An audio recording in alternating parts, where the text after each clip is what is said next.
ವೀಕ್ಷಕರಿಗೆಲ್ಲ ನಮಸ್ಕಾರ. Welcome to my YouTube channel. Bigg Boss Kannada season 12ರ 2ನೇ ವಾರದ ಕಿಚ್ಚನ ಪಂಚಾಯಿತಿ ಶುರು ಅಂತಾನೆ ಹೇಳ್ಬೋದು. ಇನ್ನು ಬಿಗ್ ಬಾಸ್ ಮನೆಯಲ್ಲಿ 2ನೇ ವಾರದ ಕಿಚ್ಚನ ಚಪ್ಪಾಳೆ ಯಾರಿಗೆ ಅಂತ ಈ ವಿಡಿಯೋ ಮೂಲಕ ತಿಳಿಸಿದ್ದೇನೆ. ವಿಡಿಯೋನ ಸ್ಕಿಪ್ ಮಾಡದೆ ಕೊನೆವರೆಗೂ ನೋಡಿ.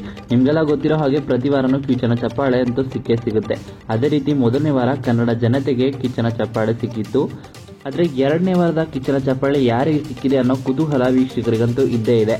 ಕಿಚ್ಚನ ಚಪ್ಪಾಳೆ ಯಾವ ಕಾರಣಕ್ಕೆ ಸಿಗುತ್ತೆ ಅಂತ ಕೇಳೋದಾದ್ರೆ, ಬಿಗ್ ಬಾಸ್ ಮನೆಯಲ್ಲಿ ಪ್ರತಿಸ್ಪರ್ಧಿಗಳು ಕೂಡ ತುಂಬಾನೇ ಆಕ್ಟಿವ್ ಆಗಿರಬೇಕು.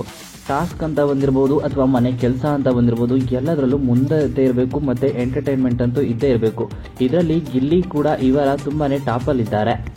ಎಲ್ಲರನ್ನ ರೇಗಿಸೋದಾಗಿರ್ಬೋದು, ಜೊತೆಗೆ ಮಾತನಾಡಿಸೋದಿರ್ಬೋದು, ಹಾಗೇನೆ ಕಾಮಿಡಿ ಮಾಡೋದಿರ್ಬೋದು, ಟಾಸ್ಕ್ ಇರ್ಬೋದು, ಪ್ರತಿಯೊಂದರಲ್ಲೂ ಗಿಲ್ಲಿ ನಟ ಅವರು ಈ ವಾರ ಮುಂದೆ ಇದ್ದಾರೆ. ಹಾಗಾಗಿ ಈ ವಾರದ ಕಿಚ್ಚನ ಚಪ್ಪಾಳೆ ಗಿಲ್ಲಿ ನಟನಿಗೆ ಸಿಕ್ಕಿದೆ ಅನ್ನೋ ಮಾಹಿತಿ ಇದೆ. ಹೌದು, ಈ ವಾರದ ಕಿಚ್ಚನ ಚಪ್ಪಾಳೆ ಗಿಲ್ಲಿಗೆ ಸಿಕ್ಕಿದೆ.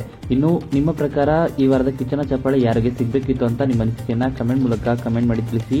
ಹಾಗೆಯೇ ಬಿಗ್ ಬಾಸ್ ಕನ್ನಡ ಸೀಸನ್ 12ರ ಇನ್ನಷ್ಟು ಹೆಚ್ಚಿನ ವಿಡಿಯೋಗಳಿಗಾಗಿ ನಮ್ಮ ಚಾನಲ್ಗೆ ಸಬ್ಸ್ಕ್ರೈಬ್ ಮಾಡಿ.